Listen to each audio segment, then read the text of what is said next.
What's going on? Welcome to class today. You like the hat, I can tell. I was just putting that on for effect.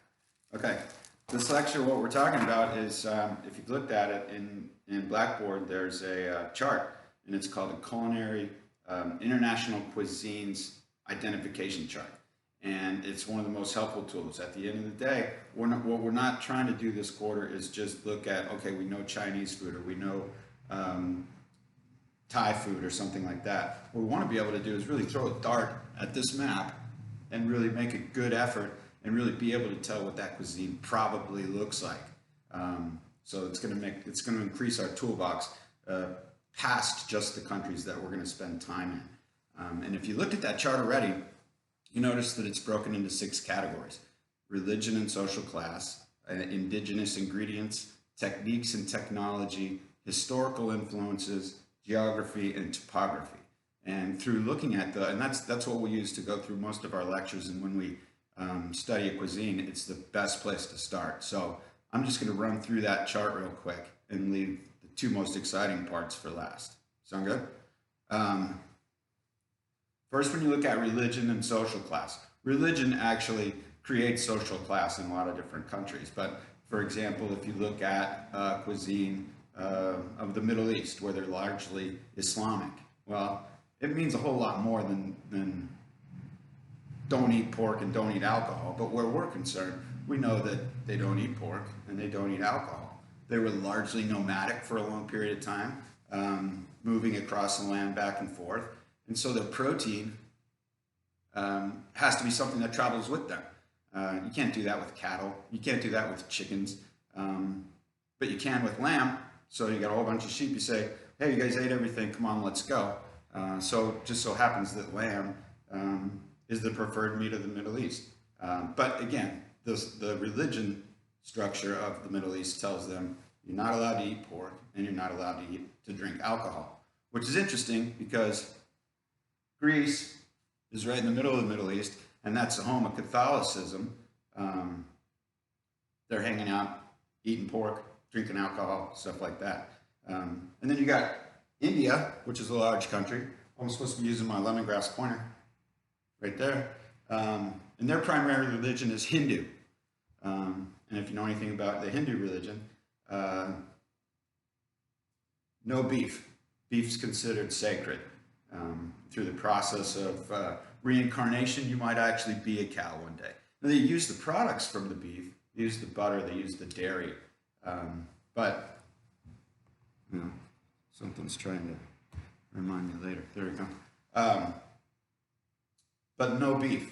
And if you look at, for example, the Jewish religion, there's a whole lot of things that come into play there. You need to use pots that have never been used to cook meat and dairy at the same time. The rabbi has to come and bless plates. You can eat cheese and you can eat meat, but you can't eat a cheeseburger. You can't eat the mother's milk with the mother's meat. So through understanding religion, we can learn a lot about a cuisine. And for example, we go back to the Hindu religion, that turns into a caste system. And if you're on the bottom of that caste system, if you're in the lowest class, the untouchables, the only way you can move up is to die and be reincarnated. So those people exist largely on dried legumes or dried beans and rice. That's it. So that caste system, and then once we get into the higher castes, in India, as a matter of fact, if you're very overweight, that's good news. That's a sign that you can eat as much as you want, however much you want, whenever you want. So those higher classes within that caste system, they eat more like royalty. So through understanding the religion and the way that it equates to social classes, we can learn some stuff like that. Religion dictates a lot of other things too, though. For example, religion created the first 10-second rule. I know you guys know the 10-second rule. And that happened in Poland, which is strongly Catholic. And if you know anything about Catholics, they go and they take communion. They eat a wheat cracker, which is the body of Christ. Then they drink some wine, and that's the blood of Christ. Wheat's a sacred ingredient, right? Because from one grain of wheat, we can feed all the Christians in the world. Well, anyway, in Poland, where they grow more potatoes than any other place in the world, at one point in their history, potato starch began to replace wheat starch. And the religious people, or the holy men, they were very worried that the potato was going to ruin their religion as they knew it. So they became slanderous of the potato.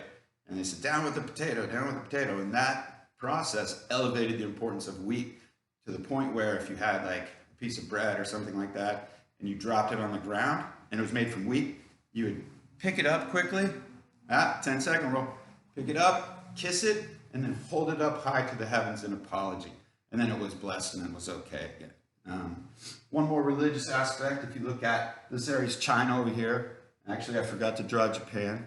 Sorry about the map. Best I could do. The map stores are all closed. You guys might be able to draw a better one. I don't know. This is largely Buddhist over here, which means varying degrees of vegetarianism. Some only eat animals that do not have 4 legs or 4 feet. So chicken's okay, fish is okay. As a matter of fact, when the Portuguese showed up over here to Japan and they dropped off the pig, because everywhere the Portuguese went, they dropped off 2 pigs so that they were sure to have a readily available supply of food when they got there. The Japanese wanted to eat that pig, but they couldn't because it had 4 feet and it walked around on the ground with 4 hooves.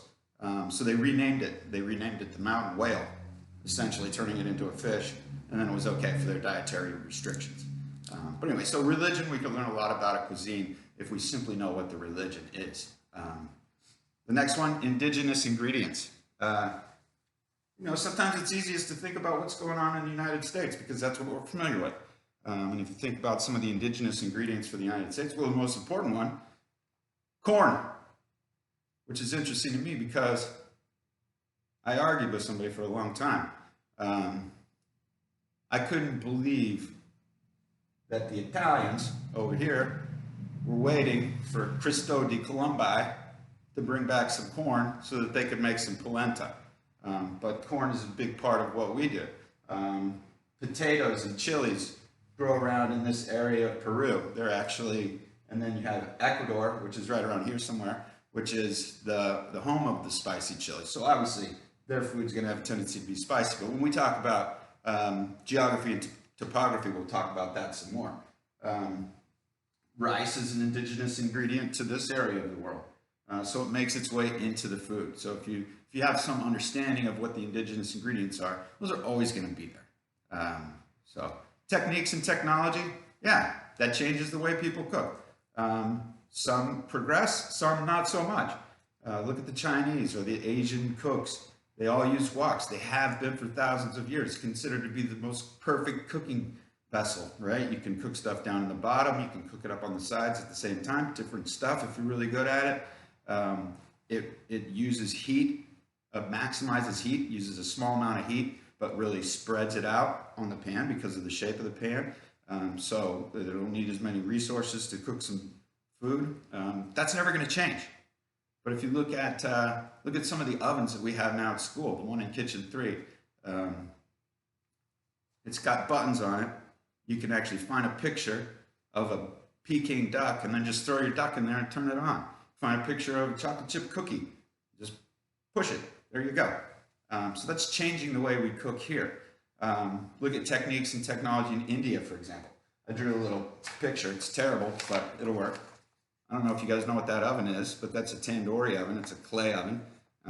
Put a fire inside there, and you cook everything in there. You put your sticks with your meat on there and stuff like that. Well, a couple thousand years ago, India had a major technological breakthrough. They cut the top of the oven off so that they could cook their tea and their rice and their legumes, right?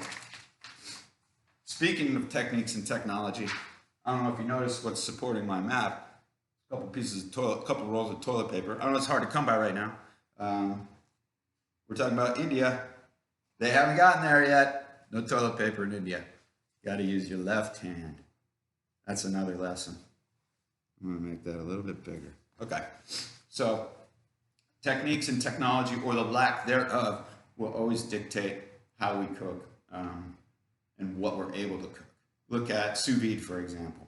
That's a modern technique where we're putting food into a cryovac bag, putting it at the perfect temperature, and letting it go overnight, or as long as we want to. It'll stay medium rare as long as we keep it at that temperature. They're not doing that in China. So, historical influences. I know you guys a lot at your age probably don't care too much about history. Get a little older like me, you start to appreciate it. Before I taught this class, my basic foundation for historical knowledge was Bill and Ted's Excellent Adventure. If you haven't seen it, watch it. But, for example, you had Genghis Khan up in this area here, up in Mongolia. They wanted to rule the world, and the way that they did it was they continued down this China coast all the way down into Vietnam. All the while they were raping, pillaging, taking over areas, and they had a couple techniques. They would pull into town and say, "Hey, guess what? We're here. We're going to kill you unless you want to join us." And a lot of people joined. That army grew rapidly, and they really controlled this whole area and spread Chinese influence all the way from up here, all the way down into here, all the way down into Indonesia even. Not only that, they did a lot of raping. Not for probably the same reasons that people do that today. I'm not sure why they do it today. But as far as the Mongols were concerned, they were under the assumption that if they could have as many babies all the way down their journey, then they would always have blood there, and blood doesn't kill blood. So if they had relatives, they were going to be safe, and they were going to own that area. They were going to conquer that region. Historical influences. Again, you can look across Europe and talk about, you got historical influences down here in Vietnam, for example, when just before leading up to World War II, when Vietnam was running the risk of becoming communist with the help of Russia and China, well, the French came in, the Americans came in, and as such, there's a big French influence here. Banh mi, if you've ever had it, is on a French bread, which is a famous Vietnamese sandwich. If you ever had pho, it's made from a bone stock. The rest of Europe doesn't, the rest of Asia doesn't use bone stocks, but Vietnam does, and that's that French influence that we found over time. So if we understand something about the history of a country, we can most certainly figure out something about the cuisine, or understand something about the cuisine. Now, the two most important factors for me when we're looking at trying to decipher what a cuisine might be are geography and then topography. So, topography. Topography is essentially the lay of the land. What's it look like? So, if we look at India, right here, boom.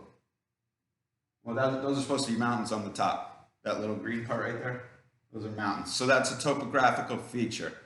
Well, India is considered to be part of China. However, Indian food, totally different than Chinese food. And the reason being, we've got that mountain range there, so that provides a little privacy. It's a lot easier to go across water than it was mountains historically. So India was allowed to remain India. If you look at the mountain range above Italy, right, we all know where Italy is, it's shaped like a boot. That mountain range at the top, the Alps, that kept Italy, Italy. And when you look at the Italian cuisine, it's very different than the rest of the European cuisine. One more mountain range coupled with another topographical feature. This is the Iberian Peninsula, where Spain and Portugal are. Well, this little strait of water right here, separating Morocco from Spain, is only 8 miles. Up here, we had the Pyrenees. That's a group of mountains separating Spain from the rest of Europe. Well, it was a lot easier to go across this 8-mile stretch of water, the Strait of Gibraltar, than it was to go over these mountains. So as such, the cuisines of Spain look a lot more like Middle Eastern cuisine than they do like the rest of European cuisines. More about topography. When you look at, for example, the Caribbean, the islands of the Caribbean, it's an island nation. You could say the same thing about Japan. Up here, it's islands. What does that tell you? It tells you a couple things. Number one, it's surrounded by water. Seafood makes its way in. Number two, there's not much land. There's not a lot of area to graze cattle, not a lot of area to run sheep back and forth. Well, how many pigs can we grow in one room? A whole lot. So when we find places like Thailand that don't have much space, like the islands of the Caribbean, they don't have much space. A lot of these little areas in Southeast Asia, up into Japan, land animals that we can grow a lot of in a small area, chickens and pigs. So they make their way in pretty comfortably. So anyway, that's a little bit about how you can read topographical features, and it tells you something about the cuisine. We'll talk more about this throughout the quarter because I'm pretty passionate about it. So finally, geography, super important. And I know if you're American, you probably don't recognize a whole lot of this. I know it's not the best map. It's not bad though. Let's see if you can do better. Most Americans, they know where Italy is because it's shaped like a boot. That's about it. And I think that's what most of your high school geography teachers know too. We need to know more than that. Most importantly, where is it in relation to the equator? It's a pretty faint line right there running across that. That's the equator. Well, that tells us something. The closer to the equator we are, the hotter the temperatures, and obviously the further away, the colder the temperatures. But when you start to say, okay, it's hot here, what does that mean? Well, it means that the food is very spicy because in hot climates, people have a tendency to eat spicy foods because it causes them to perspire and then it cools the body down, right? This area back here in China, the Sichuan region, they're known for eating very spicy food very slowly. So people are eating food more for the therapeutic value of the body, mind, and soul than just because they woke up and they were craving a meat lover's supreme pizza, right? But when closer to the equator we are, the spicier the food and the less of it we eat. We don't eat as much when we're close to the equator. A lot lighter fare the further away we get. So if we get up into Germany and Poland up here, it's said that a man won't eat an egg breakfast unless it's a minimum of 10 eggs. They eat hearty up here. And the food has a tendency to be less seasoned. You know, boiled potatoes and cabbage. That's a common one up here in England. And nobody really goes, hey, let's go out to English food. Well, it's pretty boring, right? It's a cold climate. They eat a lot of it, and it's not very well seasoned. And even if you look at, say, China, for example, it's a big country. Well, the higher you get, the more hearty the food gets, and the less spicy. You can even say that about the United States. Down in New Orleans, right? We know that they're known for pretty spicy food. Up in New York, not so much, right? And they eat more of it up in the colder climates because you got to build that fat. You got to stay warm.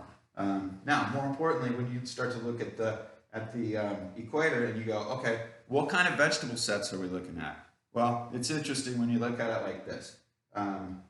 Well, the further up we get here, the much shorter the growing season is. So if you look at Germany and Poland and places like that and you go, what are their vegetable sets? Well, they have a few. Mostly roots and tubers, things that grow underground, because when temperatures above ground become freezing, they're not freezing underground, so we have a longer growing season underground than we do above ground. So that means we got things like potatoes, rutabagas, turnips, parsnips, onions, all those things that grow under the ground. Past that, we have things called quick crops, things that come up quickly in your garden. The first things that come up typically, cucumbers, tomatoes, berries, stuff like that. So a lot of quick crops are going to be more common. And then when we get further down into this region here, then we're going to get into more things like, well, lemongrass, for example. They take quite a long time. Corn, pretty popular around this area here. And if you don't know, if you don't understand what's going on, think about your own country. And if you think about, okay, where do we grow the apples in the United States? Well, we grow them up here in Washington, and we grow them up here in upstate New York. Interestingly enough, if you follow that latitudinal line, you'll end up right over in Germany. And apples happen to be the most popular fruit there, right? It's hardy, it's cold weather resistant. And then if you look at, say, go down to, this one's always interesting. Think about citrus for a second. Well, in the Caribbean, limes are the citrus of choice. Interestingly enough, and again, my map's not perfect, but if you follow that latitudinal line, you'll end up over in Southeast Asia, where limes are the citrus of choice. If you go up a tick, you run into lemons. And if you follow that line over, you'll end up in the Middle East. And it turns out that lemons are the citrus of choice in the Middle East. And then oranges up a little bit further, right? Do the math. So we can learn some stuff like that too. But not only that, when we look at geography, what we want to think too, there's something intriguing about coastal areas, right? That's where people used to travel. And if you look at, say, China, and you say, where's the most outside influence coming from? Well, in China, it's coastal. It's in the Cantonese region or Hong Kong, right?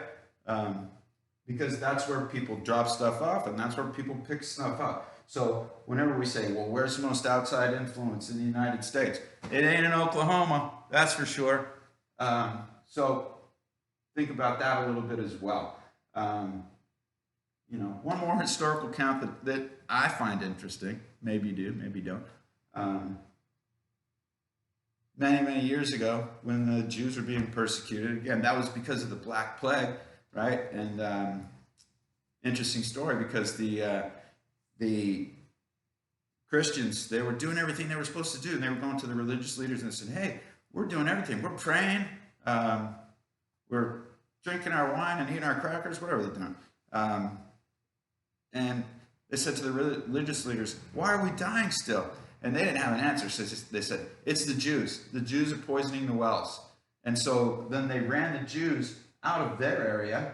And actually, the Jews ended up on the Iberian Peninsula, a lot of them. And they set up little shops and markets along this coast to sell to sailors and stuff like that. But the Jews weren't allowed to cook on the Sabbath, right?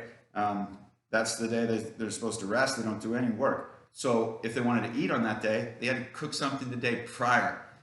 So it's said that braising and stewing was introduced to the area of Spain through the Jewish that were fleeing persecution. And one more thing, this is interesting too. This is just what food can do for us. Up in this area of the Middle East, you have a little area called Mesopotamia. You might have studied it in school. It's in between the Tigris and the Euphrates.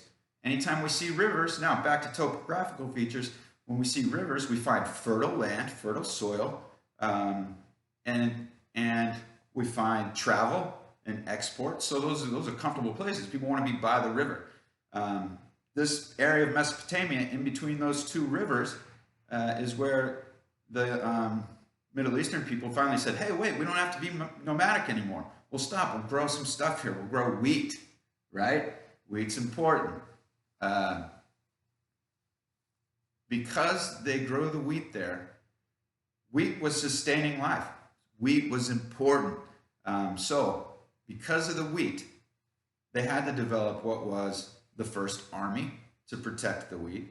They had to develop what was the first monetary system so that they knew how to give out the wheat. They had to develop the first inventory systems, first in, first out. And because they had an army to protect the wheat, they had money. Now they needed a government, for one of the first governments for them. And again, it was all because of wheat and sustaining life. So that's what we start talking about when we talk about food, really. So it gets pretty interesting like that. Anyway, hope you enjoyed it.